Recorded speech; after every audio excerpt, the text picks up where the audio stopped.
Alors, deuxième propriété, donc les isocantes, comme les courbes d'indifférence, les isocantes sont décroissantes. Deuxième propriété, petit b. Alors, ça veut dire quoi? Donc, quelle est la signification de isocante décroissante? Donc, signification, donc cela signifie qu'il existe en fait une relation inverse toujours lorsque vous avez une courbe décroissante. Il existe une relation inverse entre les deux variables, hein, donc qui représente cette courbe, d'accord? Inverse entre K et L. Relation inverse entre K et L. Très bien. Donc ça veut dire quoi? Ça veut dire que les quantités, donc K et L, varient dans le sens opposé, le sens inverse, le sens opposé. Donc il varie dans le sens opposé, c'est-à-dire que si K augmente, donc on aura L qui va baisser. Si au contraire K baisse, bien sûr, L va augmenter. Voilà la signification. Donc vous voyez, c'est la même chose qu'on a faite pour les courbes d'indifférence. Vous remplacez L par X et K par Y. Alors, pourquoi? Pourquoi cette décroissance?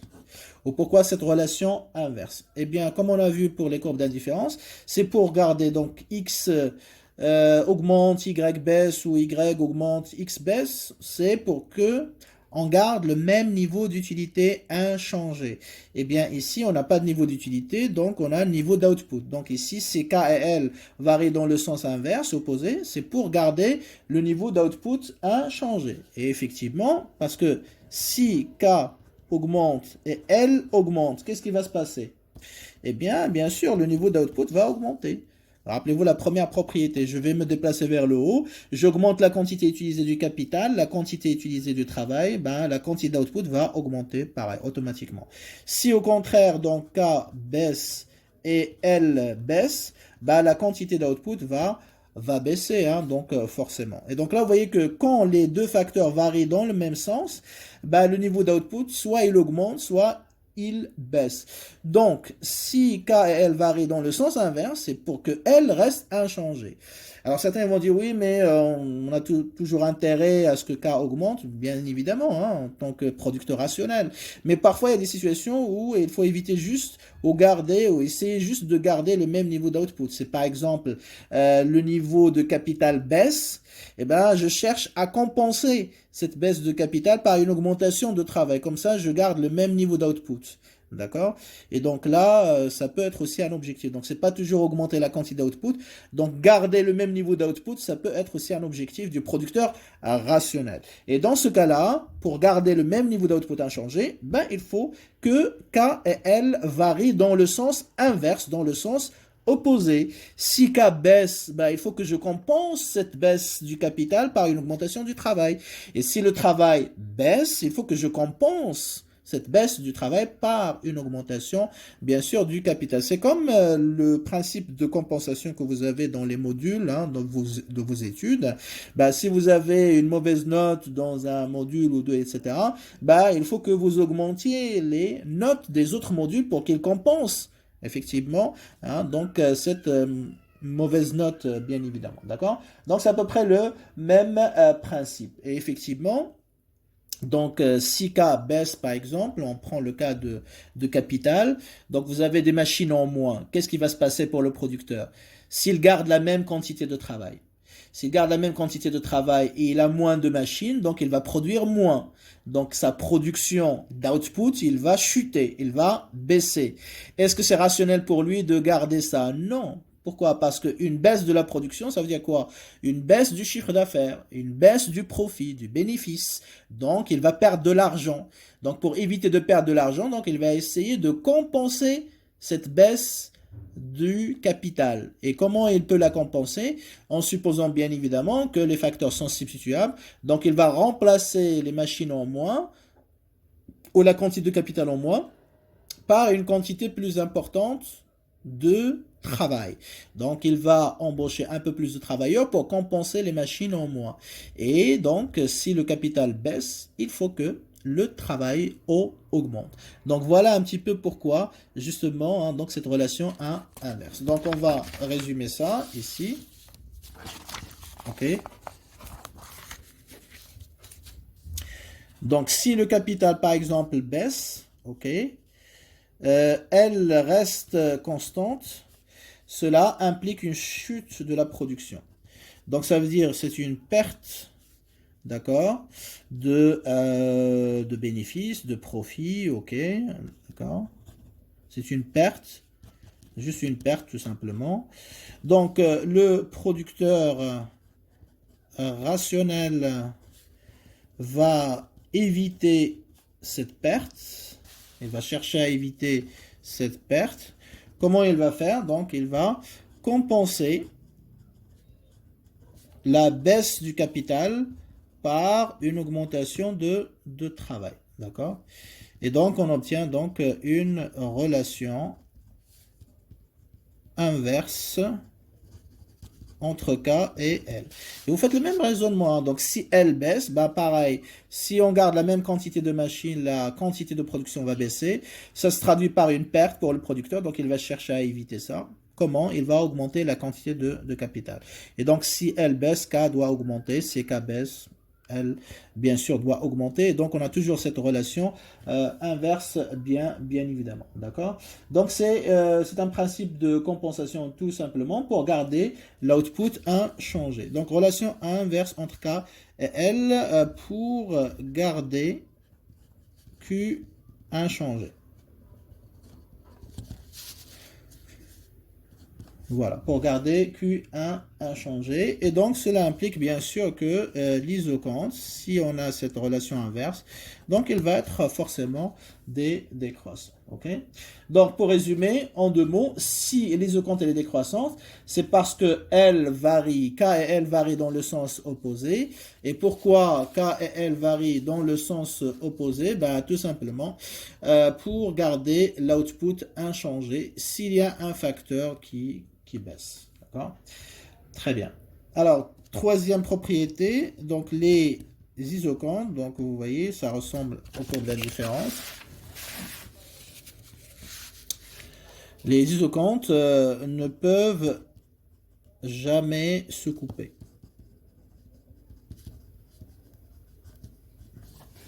Donc la signification, ça veut dire que les isoquantes, donc ils n'ont pas de point d'intersection, donc ils sont toujours parallèles. Lorsqu'on va les représenter graphiquement, donc ils doivent être parallèles, obligatoirement, d'accord? Très bien. Alors, justement, pourquoi ils ne peuvent pas être, ils ne peuvent pas avoir de point d'intersection? Donc, pourquoi? Pourquoi toujours parallèles?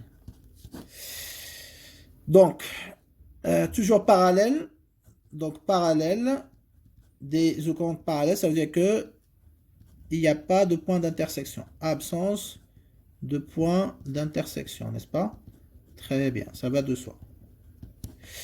Et donc, pourquoi on a absence de point d'intersection? Parce que justement, si on a des points d'intersection, on va avoir des contradictions, effectivement. Donc, on va le voir ici. Ok, ce petit schéma, le même qu'on a fait pour les courbes d'indifférence. Et donc, je vais supposer que j'ai deux isoquantes qui se coupent. Donc, ils ont un point d'intersection. Donc, ça, c'est Q0, on va dire 100 par exemple. Et ça, c'est Q1, c'est 120. D'accord? Leur point d'intersection, c'est le point A. Et puis, donc, ils ont deux autres combinaisons qu'on va les mettre sur Q1, respectivement, et Q0. C'est très bien. Alors, si je suppose qu'il y a un point d'intersection, eh bien, je vais avoir des contradictions. Et donc, contradiction, bien sûr, ça veut dire irrationalité. Donc, comme on a supposé toujours que les comportements et les choix, d'accord, des agents économiques sont toujours rationnels, donc, bien évidemment, c'est contraire à la microéconomie et la science économique de manière générale. Donc, tout ce qui contredit la rationalité, donc, elle est rejetée, elle est éliminée. Et donc, si on dit que on avance la proposition suivante, il y a point d'intersection dans ou entre les isoquantes, donc c'est une proposition qui est irrationnelle. C'est ce qu'on va démontrer tout de suite, et donc il va être éliminé. Donc, qu'est-ce qui va rester? Il va rester bien sûr absence de point d'intersection. d'intersection, c'est-à-dire qu'ils sont toujours parallèles. C'est un petit peu le raisonnement par l'absurde qu'on avait déjà expliqué. Donc, je fais une proposition, ok, je montre qu'il y a des contradictions avec cette proposition et donc je l'élimine, d'accord? Très bien. Alors, A, point d'intersection. Donc, on a un point d'intersection. Très bien. Supposons qu'on a ce point d'intersection. Bon, je vous montre. Très bien. Alors, ça veut dire quoi? Ça veut dire que A, il appartient à Q0 et A, en même temps, il appartient à Q1. Donc, si A appartient à Q0, ça veut dire qu'il va prendre le niveau d'output de cet isocante, c'est-à-dire Q0. Donc, QA est égal à 100. Et en même temps, Q de A va être aussi, donc va prendre le niveau d'output de l'isocante Q1, donc est égal à 120. Est-ce que je peux avoir la même combinaison qui donne deux niveaux d'output indifférents? Donc ici, il y a une contradiction. Parce que ça veut dire quoi ça? Ça veut dire qu'on a 100 qui est égal à 120. Bien sûr, c'est impossible. Impossible que la même combinaison, d'accord, la même combinaison procure deux niveaux d'output différents. Comme c'est impossible qu'une combinaison de consommation donne deux niveaux de satisfaction différents. Donc, première contradiction, vous voyez. Deuxième contradiction, eh bien, c'est que A, il appartient donc à A et B d'ailleurs, appartient à Q0, ce qui implique que Q de A est égal à Q de B, n'est-ce pas? Très bien. Et A et C appartient à, pardon, B c'est Q1, ok. Donc Q de A est égal à Q de B. Et Q ou A et C appartient à Q0, ce qui implique bien sûr que Q de A est égal à Q de C. Donc, par transitivité, donc c'est aussi applicable dans le cas du producteur, on devrait avoir quoi? Obtenir Q de B soit égal à Q de C. Or, qu'est-ce qu'on a? On a B et C qui appartient, vous voyez, qui appartient à deux isocantes différentes. Donc on a Q de B qui est supérieur à Q de C, si on se place du côté droit. Si on se place à droite du point A. Q de P est supérieur à Q de C. Donc, deuxième contradiction. Deuxième contradiction, c'est-à-dire que la transitivité non respectée. Et donc là, qu'est-ce qu'on remarque? Eh bien, avec point d'intersection, on a des contradictions. Donc, cela implique que A, point d'intersection, donc c'est une proposition, bien sûr, qui est irrationnelle. Donc, elle est éliminée, rejetée. Et par conséquent, bien sûr, qu'est-ce qui reste? Donc, voilà, absence de point d'intersection. C'est ça la proposition, bien sûr, qui est... Excusez-moi, juste ajuster le téléphone. Donc, par conséquent, donc les isocantes n'ont jamais, d'accord, de point d'intersection. N'ont jamais de point d'intersection. Ok. Voilà pour la troisième propriété. Très bien. Donc la dernière, et on terminera donc sur cette troisième partie de cette séance, de cette vidéo. Alors bien sûr, petit b, les isocantes sont en général convexes. C'est ce qu'on a fait aussi pour les courbes d'indifférence. Ils sont convexes. Très bien. Donc on va donner la signification bien sûr de cette convexité et pourquoi, qu'est-ce qu'il implique. D'accord? Alors la convexité, ça veut dire tout simplement, comme on a fait pour les courbes d'indifférence, les deux biens x, y sont substituables, mais ils sont plus exactement imparfaitement substituables. Ça veut dire quoi? Pour remplacer la même unité de y, je vais pas toujours la remplacer par la même quantité de x. Sinon, je vais pas avoir une courbe d'indifférence qui est convexe, mais je vais avoir une courbe d'indifférence qui est sous forme de droite. C'est ce qu'on a déjà vu dans le cas de parfaitement substituable. Donc, puisque chaque fois on dit, on a une forme qui est convexe, donc chaque fois qu'on va remplacer une même unité de y, donc on va utiliser une quantité de plus en plus élevée de x. Et donc, ça nous donne xy imparfaitement substituable. Eh bien, c'est la même chose pour les inputs. Si les isocantes sont convexes, ça veut dire pour remplacer la même machine, la même unité de capital, j'ai besoin de plus en plus de travail. Donc, capital et travail sont imparfaitement substituables. Donc, c'est ça la signification. Donc, pour compenser une machine en moins, une unité de capital en moins, on va utiliser une quantité de plus en plus importante de travail. Et vice-versa, pareil. Si, par exemple, pour remplacer une unité de travail, j'ai besoin de plus en plus de capital, pareil, je dirais aussi que K et L sont imparfaitement substituables, bien sûr, et donc, leur isocante sera forcément convexe. On va noter déjà ça. Alors, la signification, c'est ce qu'on a fait jusqu'à présent. Donc, la convexité de l'isocante, j'entends, donc signifie que K et L sont imparfaitement substituables. Donc, substituable, pas imparfaitement substituable, ça veut dire que pour remplacer ou compenser, pour remplacer la même unité ou quantité, mais bon, pour simplifier, on raisonne toujours sur une unité, la même unité de capital, on utilise de plus en plus de travail.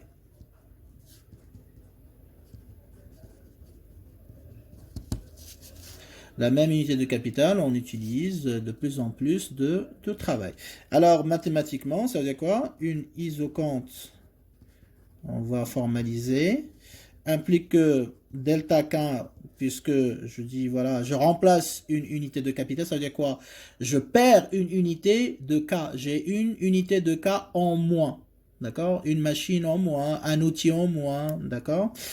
Donc, delta K est égal à une constante, donc moins 1 en général, mais bon, on fait constante.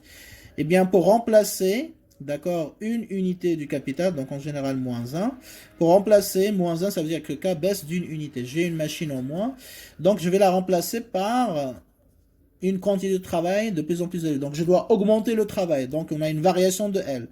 Mais cette variation, cette augmentation, elle va être de plus en plus élevée.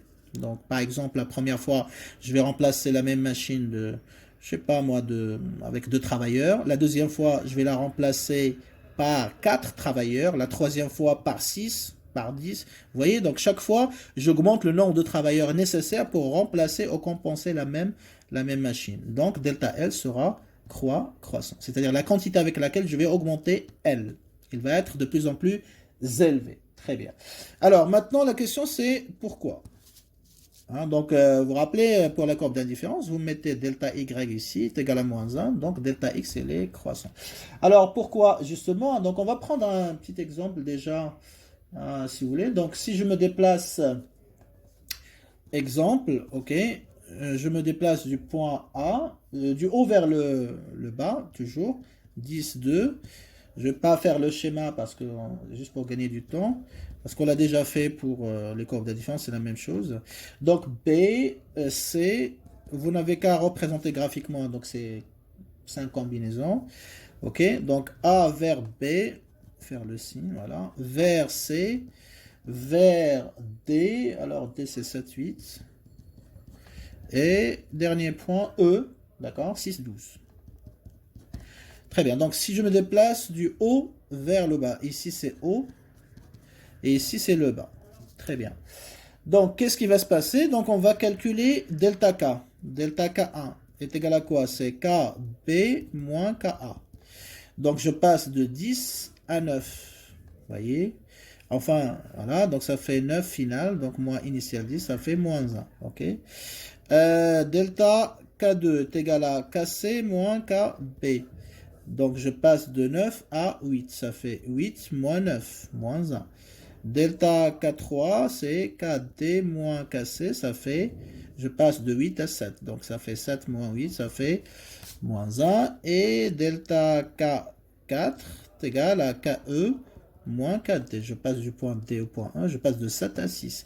Donc ça fait 6 moins 7, ça fait moins 1. Donc là, qu'est-ce qu'on va remarquer? Delta K est égal à moins 1 est égal à une constante. Donc chaque fois, je perds une machine, hein, pour simplifier. J'ai une machine en moins, d'accord?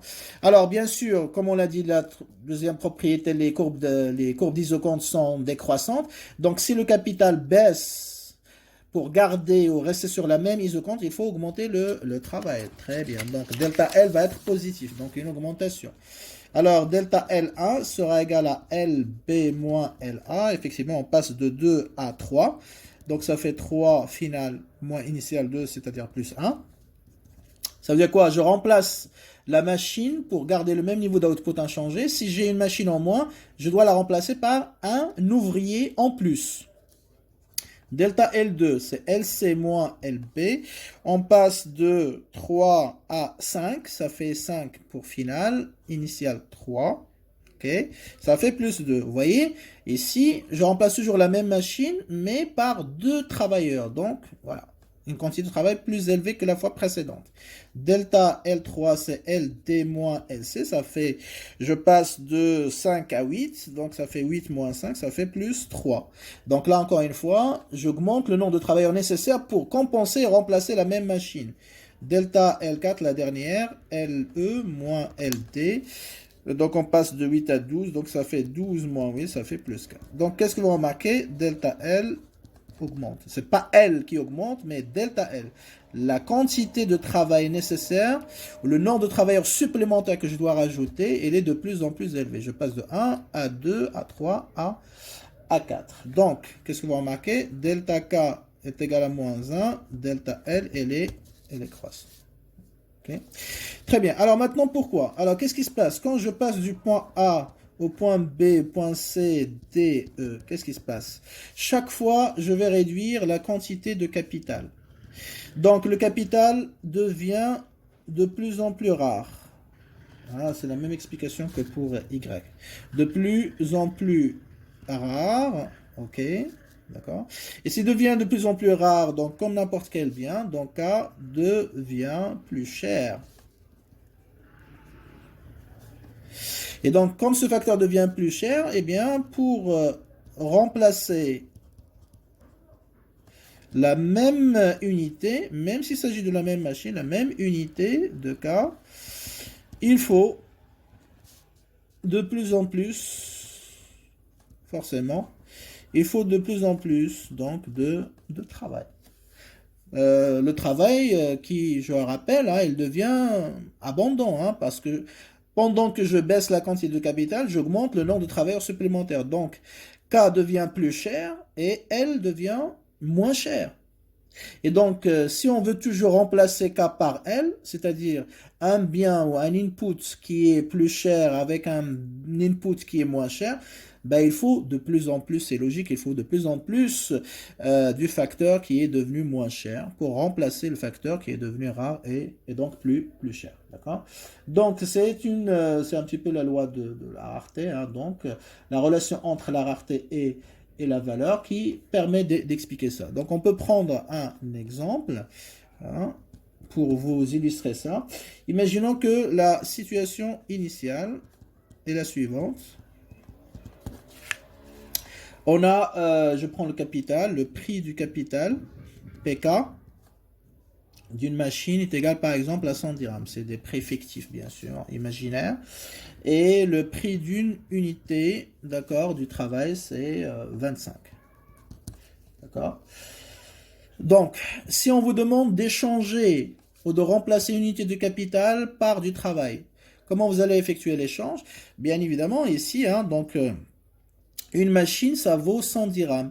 Un travailleur, ça vaut 25 dirhams. Donc, ça veut dire quoi? Ça veut dire qu'une machine, il vaut 4 travailleurs. Donc, si tu perds une machine, pour la remplacer, eh ben, tu dois la remplacer par 4 travailleurs. Et effectivement, on a 100 qui est égal à 4 fois 25.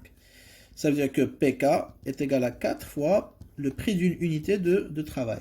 Donc, une unité de capital est équivalente à 4 unités de travail. Okay? Donc, ça veut dire quoi? Ça veut dire que pour remplacer une unité de capital, il faut 4 unités de travail. Donc, si le capital baisse d'une unité, il faut augmenter le travail de 4 unités. D'accord? Très bien. Alors, imaginons maintenant que le prix du capital est devenu plus cher, donc parce que le capital il est rare. Donc, nouvelle situation. On va prendre donc le cas chiffré. La nouvelle situation, elle est comment elle se présente? Donc, imaginons que le prix du travail, donc, il va rester inchangé, d'accord? Mais le prix du capital est égal à 200. Et le prix du travail est toujours égal à 25. Donc là, qu'est-ce que vous remarquez? Donc, le prix d'une unité du capital 200 est égal à quoi? Est égal à 8, n'est-ce pas? Fois 25.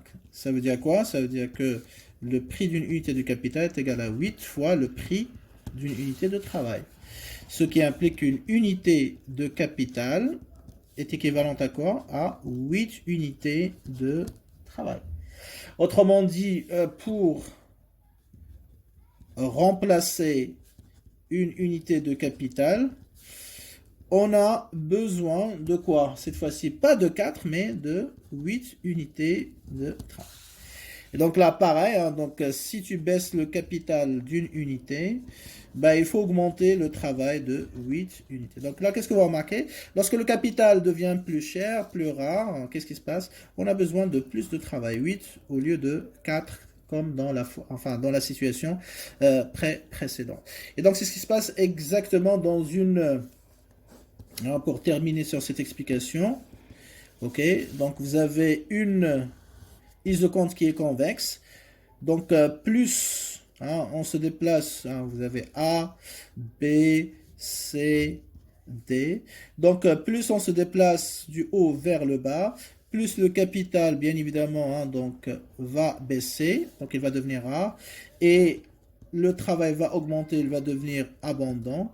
Donc, ça veut dire quoi? Ça veut dire que, vous voyez, la même quantité, j'ai besoin de plus en plus de travail. Donc, delta L, vous voyez, ce qui implique bien sûr que delta L va être croissant, alors que delta K, elle est constante. Okay? Pour remplacer la même unité de capital, j'ai besoin de plus en plus de travail. Okay?